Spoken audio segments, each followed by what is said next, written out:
Hello everyone, welcome to mathematics with Pournima. तर आपण लहानपणापासून नंबर सिस्टीम डायरेक्टली रट्टा मारून पाठ करून घेतली. पण आपण कधी विचार केला का की 1 लेस दॅन 2च कसं आहे? असं का बरं नाही की 1 is greater than 2, 2 is greater than 3 किंवा 1 आणि 2 दोघंही इक्वल का नाही आहेत?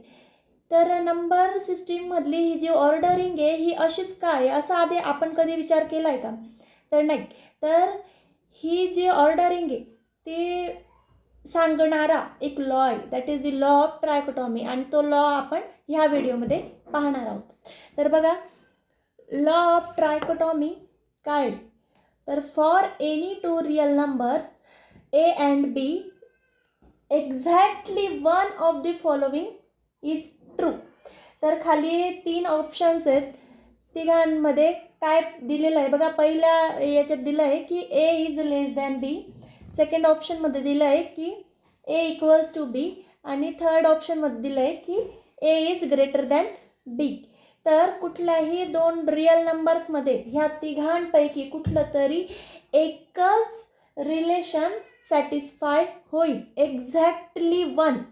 असं कधीच होणार नाही आहे की एकापेक्षा जास्त वेळा होल्ड होईल असं.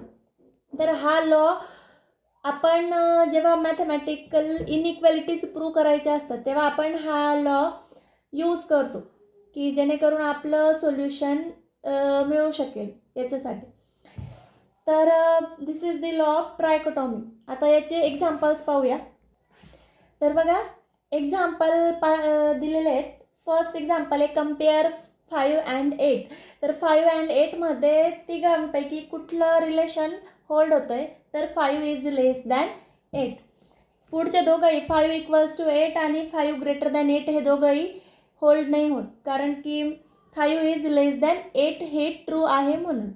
पुढे नेक्स्ट पुढच्या एक्झाम्पल्समध्ये सेकंडमध्ये बघा, -3 इज इक्वल्स टू -3.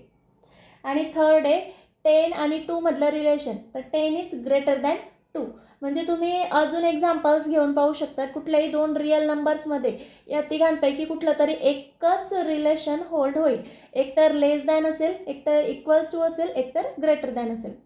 तर व्हिडिओ आवडली असेल तर व्हिडिओला लाईक करा, व्हिडिओ शेअर करा आणि अजून असे छान छान व्हिडिओ पाहण्यासाठी चॅनलला सबस्क्राईब करा.